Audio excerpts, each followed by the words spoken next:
Welcome to Alaska Weather, a production of Alaska Public Media and the National Weather Service, Alaska Region.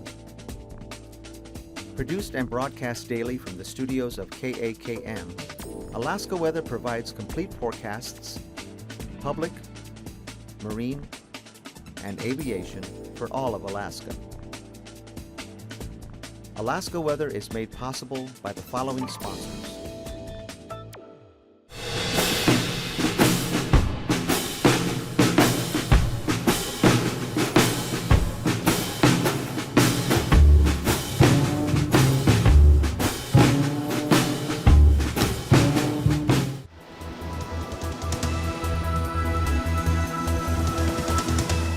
The National Weather Service. Hi, and welcome back to another edition of Alaska Weather. I'm meteorologist Kimberly Hoeppner, and today is May 15th, 2014. When we're not here, you can always check our webpage out at arh.noaa.gov. And if you'd like to get your information via phone line, you can call 1-800-472-0391. And as always, you can find us on Facebook, Twitter, and YouTube by navigating to, you can simply type in weather.gov and then navigate to the destination of your choice on the web page, and then click on all the forecasts. And also you can get river data, which we're going to move into in just a moment. For today, we had one advisory out, and this is for the cooler temperatures that are going to settle in overnight along the eastern parts of the Gulf here, and this is out near the Yakutat area. So we're expecting temperatures to dip near freezing. So a frost advisory has been issued for the overnight hours. Now looking at the breakup map for the rivers across the state, let me move so you can see the legend here on the side, focusing on the open, mostly open, and some open. And then we do have some pink colors where it's kind of unknown, and you can always call into the National Weather Service and help the river forecast with updates on rivers. Also, we'll see some white in the north where everything along the Arctic coast is mostly ice still, and across the northwest. So everything in the central areas and south are mostly open to open. And here's the updated map was created today at 3 p.m. You can always go to their website, and that's listed here, fc.arh.noaa.gov. All right, and now on to the fire weather portion. Now, looking at the possibilities for fire weather, it still remains extremely high across the central and southern areas of the state, as we had very dry conditions along.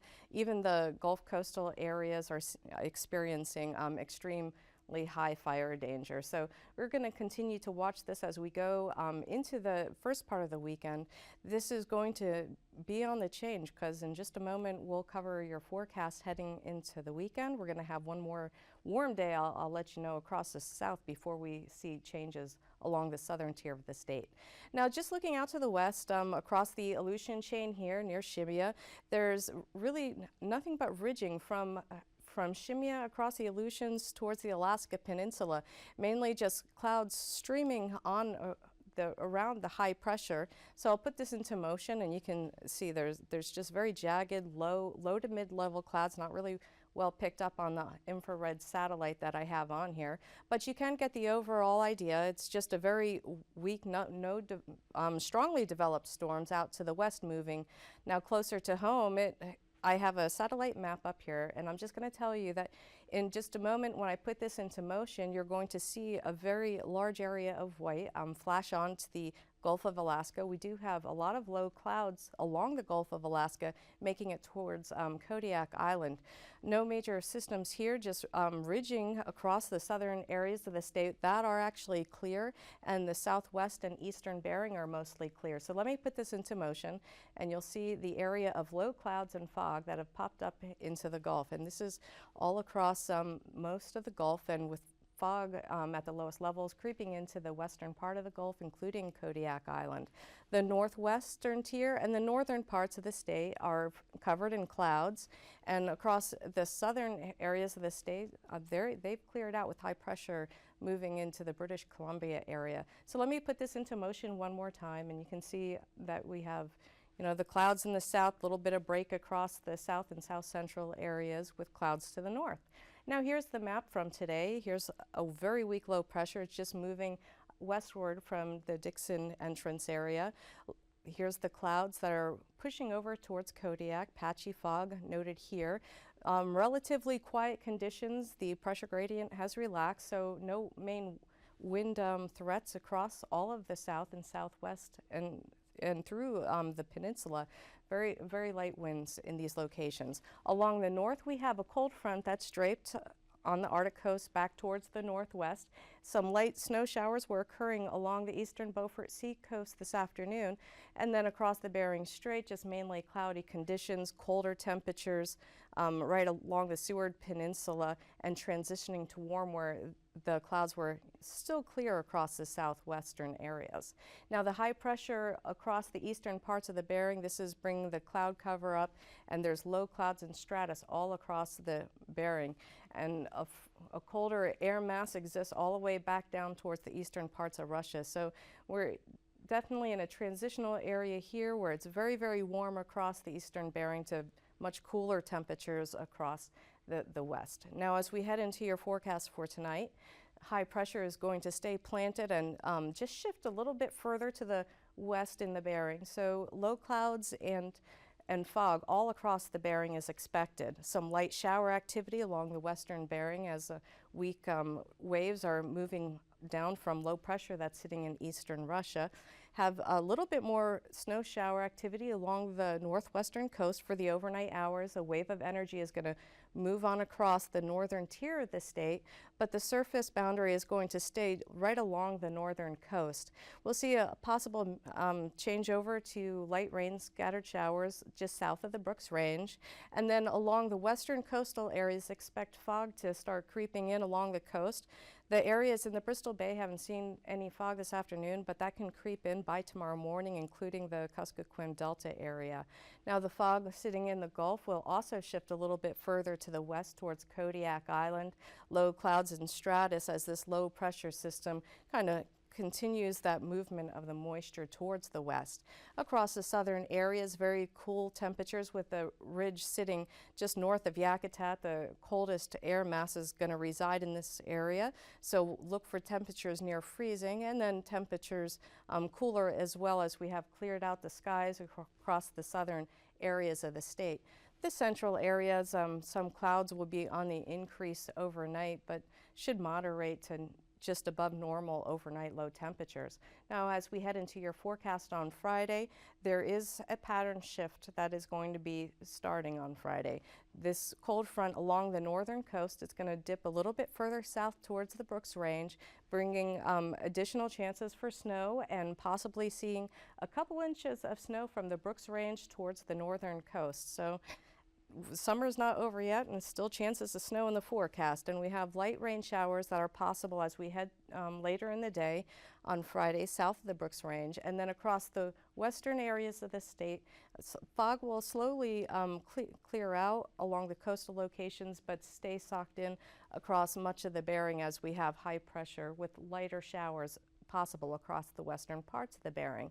Now, the overnight fog that is pushed possibly up into the Cook Inlet area should clear out.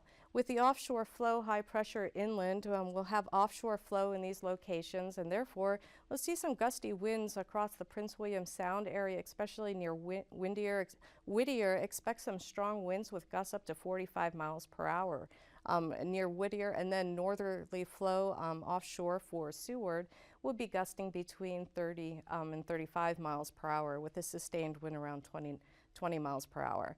The Gulf will continue to see the fog hanging in there towards Kodiak Island. They might clear out later on in the day. And the south, generally a nice day with clear skies all across the area, and winds will not terribly be gusty. So nice day for the south if that's where you're located. A good flying day. And then on Saturday, we might see a weak wave coming across from this low pressure system that's staying just to the south of the Dixon entrance. So possible shower or two should clear later on in the afternoon. And then across the Gulf locations, we do still have a chance for patchy fog in the morning, and that should push off the coast by late morning Saturday. Shouldn't have any fog issues across the inlet Saturday morning, but that will continue across the Alaska Peninsula, where you can see that there's a cloudier conditions for your Saturday forecast. The entire state will see clouds on the increase with light scattered showers in the morning developing mainly along the Alaska Range. Towards the north coast, expect some snow and a mix changeover to light rain showers just south of the Brooks Range. High pressure will stay in charge across the Bering, and we'll see patchy fog across the coastal areas with areas in dense fog across the rest of the Bering as this high pressure continues to build. Now, as we look at your temperatures this afternoon, the warmest areas of the state, which we'll focus on in just a moment, were across the southwest. But to start off, we'll look at the temperatures across the south, temperatures reaching up into the lower 60s mainly, a little bit warmer as you wrap around towards Yakutat with temperatures creeping up into the upper 60s. And just inland off the coast, we saw temperatures into the 60s, mainly mid to upper 60s here, and then looking along the Arctic coast where the cold front, we had the lowest temperatures in Barrow and Point Lay. They were both 34 degrees this afternoon. And then across the Seward Peninsula, a slow transition up into the upper 30s and very cool along the coastal areas, but as soon as you move inland, we see temperatures that crept into the upper 60s to lower 70s. 73 was reported at Port Allsworth this afternoon, and then a slow change over cooler temperatures across the Alaska Peninsula in the upper 50s mainly, 40s all across the Bering as they remained under cloud cover, with the coolest temperatures coming in with colder temperatures near 40 towards Shimia. Now, as we head into your forecast tonight, 40s across most of the Aleutians and upper 30s across the Alaska Peninsula. Temperatures will be able to drop very cold around the northern Gulf areas near 32, but moderate across much of the southern parts of the state with below freezing from the Brooks Range and north. Along the northern coast, we won't see much change with that cold front moving through, so colder across the north and then much warmer one more time for your Friday forecast for all of the south areas, and then across the Alaska Peninsula, possibly a tad cooler with the clouds moving in. They'll see temperatures only reaching into the 50s. Now, as we head into your flying weather, we'll see a wide area of IFR conditions due to low clouds and fog across the Gulf of Alaska and the Bering and all the Aleutian chain. Okay, so the MVFR, IFR conditions along the Brooks Range as well and back towards the Bering Strait, the northwest and western coastal areas will be IFR to MVFR through the day. Flying weather, like I said, across the Bering will be IFR mainly with MVFR across all of the Aleutian chain. Looking at your passes now individually, and a Tuvik pass perhaps will go IFR to MVFR later in the day. At the same time, Again pass is going to go from MVFR to IFR as that cold front pushes in. Now, Lake Clark and Merrill Pass should both be VFR tomorrow, and Rainy Pass should be VFR. And we'll see VFR conditions at Windy Pass and also at Isabel. Mentasta also MVFR, and Tanita will be VFR. And possibly VFR conditions may dip down to MVFR conditions in the very early morning hours and then clear back to VFR as those offshore winds pick up. Now, looking at Chilkoot and White Pass, they will possibly be in IFR improving to MVFR through the day, and then possibly to VFR if they have any fog in the morning. Now, looking at your freezing levels for tomorrow, the freezing surface line is at the northern part of the state where just kind of draped back towards the Bering Strait. And here's the warmer air mass in this direction, 10,000 feet, and then on the decrease as you head towards the northern Bering. Across the southern tier of the state, mostly at 8,000 feet and towards dropping down to 6,000 as you head north across the state. Now, looking at your icing conditions for tomorrow, mainly across the frontal area along the north and northwestern coastal areas, and also below 6,000 feet, and below 6,000 feet across the central and western parts of the Bering. And your jet stream for tomorrow, you see a cutoff ridge across the eastern parts of the Bering. So that's why the systems aren't changing very quickly at the moment, but give it a moment and things tend to change by the day in this part in this part of the United States. Now looking at the ridge across the southwestern parts of the state, we'll see very light flow along the southern Bering with a westerly flow all across the northern Bering and across much of the state. Offshore flow out of the north between 10 and 20 knots and across the south light northerly flow between 10 and 15 knots. Looking at your 3,000 foot level winds, change of direction around the ridge of high pressure with the strongest winds mainly across the northern tier of the state between 15 and 25 knots. So generally a good flying day across much of the state. With the southerly flow across the Bering, the winds will be relatively weak at the surface as well. Now looking at your turbulence for tomorrow, after the maps we just saw, we'll see turbulence below 6,000 feet, mainly along the northern and Bering Strait.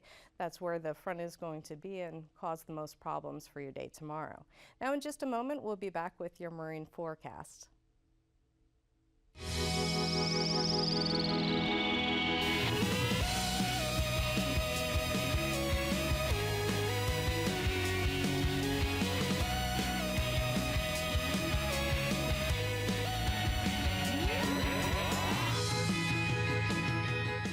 Two queens in the morning light and watch the wanderers. Hey there, stargazers. I'm James Albury, director of the Kika Silva Plot Planetarium in Gainesville, Florida. And I'm Dean Regas, astronomer for the Cincinnati Observatory. The brilliant planet Venus has dominated the morning sky for most of this year, and soon a skinny crescent moon is going to snuggle right up next to Venus. Be sure to go out before dawn Sunday, May 25th and look east to find the moon just above Venus. It's a great chance to use the moon as a finder for identifying a planet. Let's show you.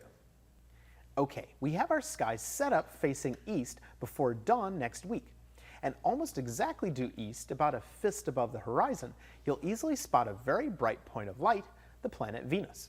Venus has been in the morning sky since January. She reached her peak brightness in early February and has been dimming slowly ever since, as she steadily gets farther and farther away from us. Let's back up to early February and notice where Venus was in the morning sky back then. We're set up to about an hour before sunrise, February 12th. Look where Venus was. She was much farther to the right in the southeast, almost 40 degrees to the right of east. Let's go forward in time a month to March 12th. Venus has shifted a little bit to the north, about 2 degrees. Now another month to April 12th, and there's a big change, almost 15 degrees more to the north. Let's do it again another month to May 12th, and Venus is now almost 20 degrees farther north. What's going on here? Here's where it was at about an hour before sunrise in February, then in March, then in April, and now in May. And watch how much Venus will move over the next 2 weeks. May 14th, May 16th, May 18th, May 20th, hey, here comes the moon. May 22nd, moon closer. May 24th, closer yet. And May 25th, a really skinny 26-day-old moon is about 2.5 degrees above Venus. The moon is an important part of this discussion about the sideways movement of Venus because Venus is shifting its position northward about 1 moon width each day. 1 moon width is about ½ a degree. Venus is sometimes called the queen of the planets, but there's another queen in this area of the sky just above Venus.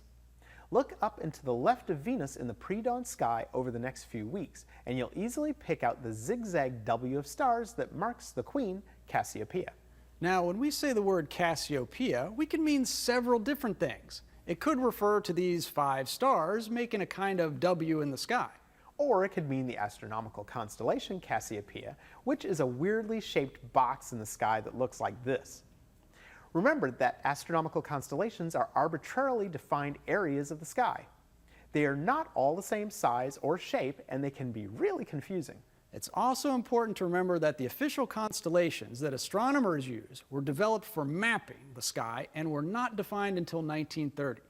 Or the word Cassiopeia could refer to the mythological figure of a queen of ancient Ethiopia. At least that's how the Greeks saw this section of the sky. Many of the constellations predate the Greeks and are thousands of years old. Just about every culture throughout history created their own mythological figures and selected star patterns which they used to mark them out in the sky. How about the evening sky? Do we have anything interesting going on after sunset? Actually, we do. In the evening sky, Jupiter will show you how it moves over the next few weeks. We have our skies set up facing west just after it starts to get dark. Jupiter is the brightest light out there, with the bright Gemini twins, Castor and Pollux above it. We'll start on May 18th and advance a week at a time. May 25th, June 1st, a 4-day-old moon is nearby. June 8th, June 15th. Notice that Jupiter is rapidly moving eastward in the sky, from below Pollux on May 18th to nearly in line with the stars by June 21st and even closer by June 28th. Keep watching each night as Jupiter and Gemini will soon be lost in the glare of the sun as you Keep looking up.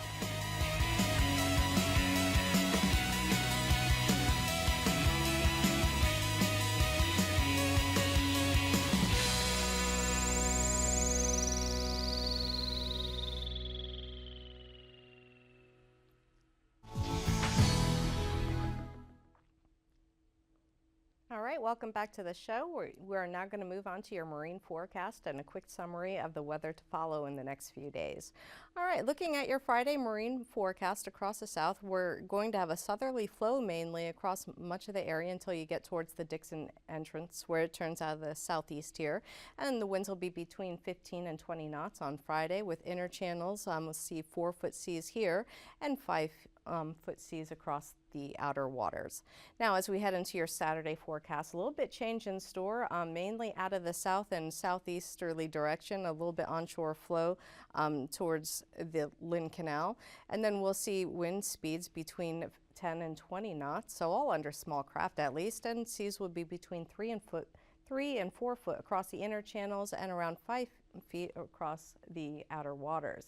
Looking across your south central and western parts of the Gulf, looking at mainly a north to westerly flow all across the area, small crafts across the Prince William Sound. Remember, there's going to be gusts tomorrow developing across Whittier and Seward with strong winds up to 40 knots across the Whittier area.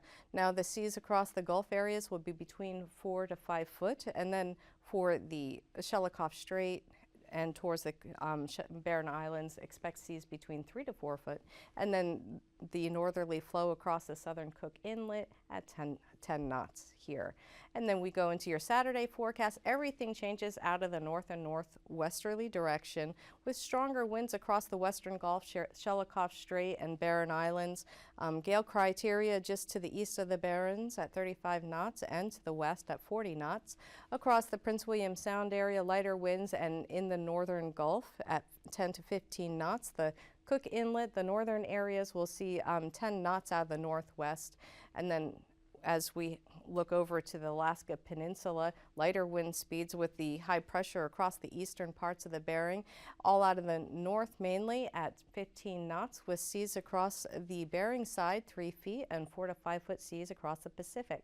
Looking at your Saturday forecast here, we're going to see a little bit change of direction, but not much. Northwest, mainly a speed increase to 25 knots, small craft advisory for your Saturday, Bristol Bay, and just south of the Kodiak Island area, 5-foot winds basically all across the Bering and the North Pacific on Saturday.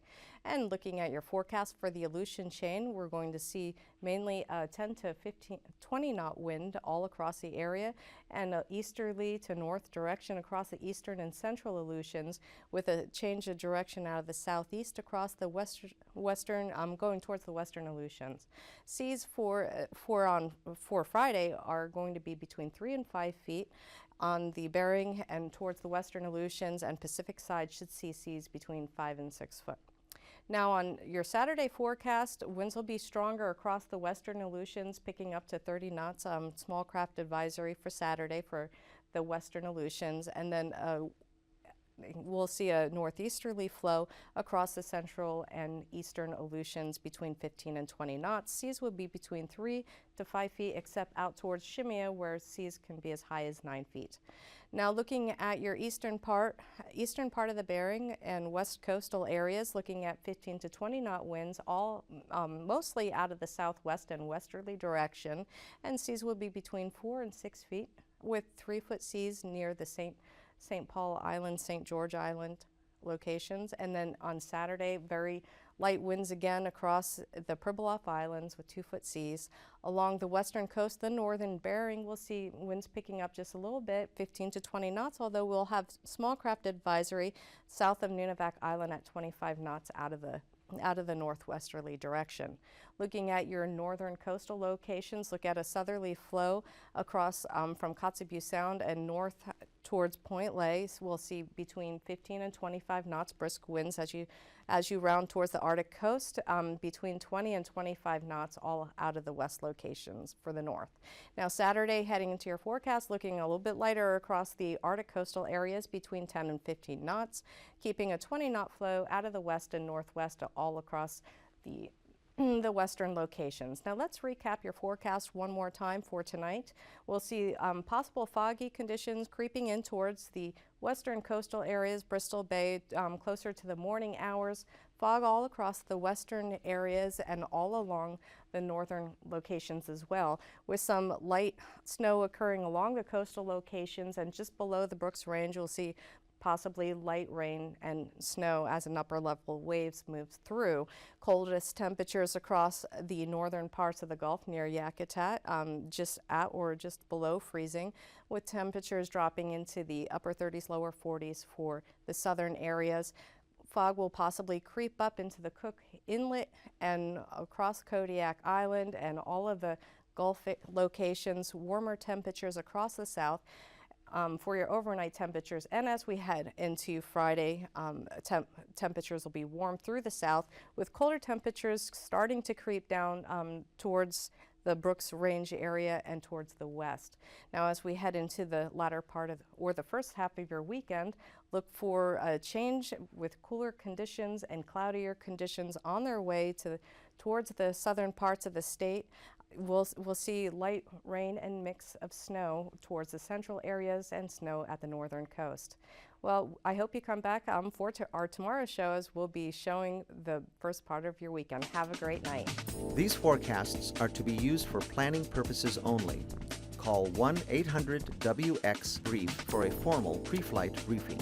Always file a flight plan before you go flying. The U.S. Coast Guard Auxiliary urges you to leave a float plan with a friend or the harbor master before you go boating. Alaska Weather is made possible by the following sponsors.